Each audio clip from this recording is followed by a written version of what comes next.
It's not easy being a parent, but one of the few consolations is watching your children play sport. I've got two sons, and when they recently told me they were no longer going to play representative basketball, I think I was more upset than they were.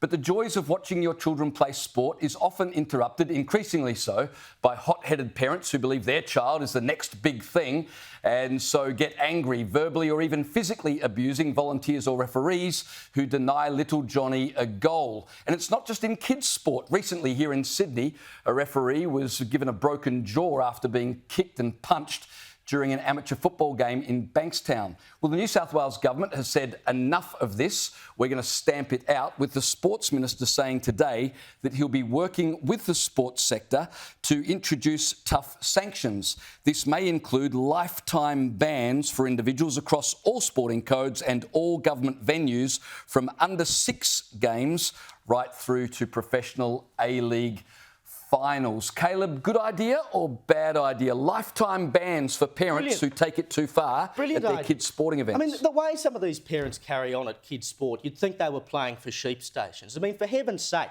kids are playing for fun. And of course, some of these kids will have ambitions to go on and play professionally. And if the earliest memories they have of playing sport is, you know, little Johnny on someone else's team's dad giving you a spray because you gave him a bad kick or whatever, it puts a sour taste in your mouth. They need to understand, parents need to understand, that their kids are there to have fun. You know, it doesn't matter. Let them make mistakes. Let them have their fun. And if you're going to carry on like a dickhead, you deserve to be banned. Simple as. It seems like a nonsense policy, because this is as enforceable as the enthusiastic consent laws in Victoria. What are we going to do now? Start having policemen at Little League? It's utter nonsense. How on earth would you enforce something like a lifetime ban? Why couldn't it be enforced like a restraining order where you're not allowed within a certain distance, and if you are, you're reported and police take action? Policy is always poor policy. You're quite right in saying we saw that tragic incident just last week. That made headlines for days. This umpire broke his jaw in 3 places, I understand. But that was a unique set of circumstances. It was a disgruntled former player. It was uniquely horrific, but it's not unique with parents going too far. My son, their soccer team, some of their players were threatened with a knife by a parent from the opposition team.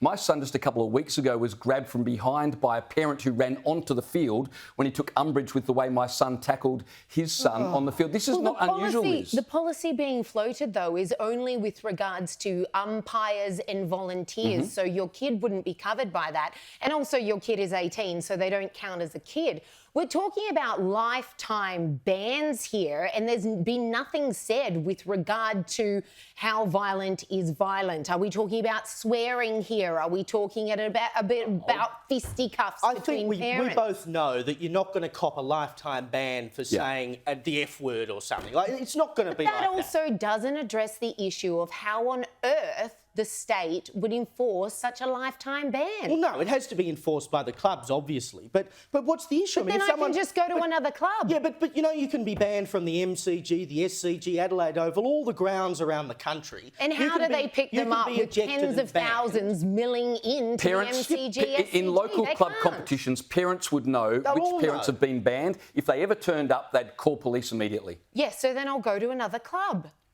Oh, look, if you want to go to another club, I think the ban should move with you. But we hit the streets today to ask people, what do they think? What do you think about the idea that parents who behave badly at sporting events for kids should be banned for life? I think it's a very good idea. It's bad modelling and it shouldn't be tolerated. I don't know about for life, because maybe there's a chance that they can learn, but yes, they should be banned. And I have seen some parents, not here, elsewhere, who've been terribly aggressive for their children and against other children.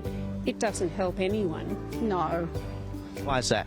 Oh, because you just get so excited that, you know, you can't help yourself. But if they use bad language and aggression, yes, I do. But it's only if they're shouting, and I don't know. You know. Do you get a bit excited? And I'm going to one on Sunday as well for my grandson, and he told me to be careful not to shout.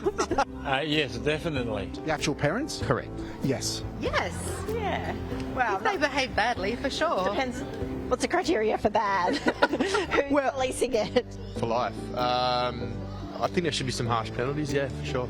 I think it's parents' job to teach their children to be respectful when they're playing a sport of some sort.